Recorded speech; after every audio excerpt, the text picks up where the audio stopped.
OMG, it's been a while since my last video. So, today's vlog, gumawa lang ako ng fish fillet with veggies. So, kung ano lang yung mga veggies na meron ako sa fridge, yun lang yung nilagay ko. So, yun yung mga available.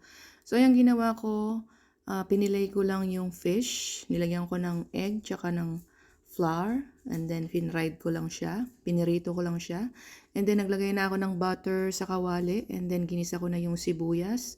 Wala akong fresh garlic, kaya nilagyan ko lang siya ng garlic powder.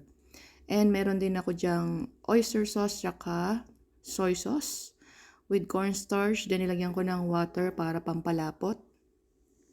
So, nilagyan ko lang ng 1 tablespoon of oyster sauce and 2 tablespoon of soy sauce. And then, ginisa ko na yung green beans tsaka celery.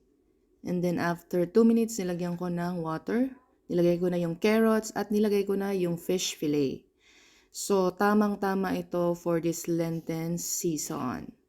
Kaya, gawin nyo na. So, kung ano yung mga veggies na meron kayo sa fridge, isama nyo lang siya.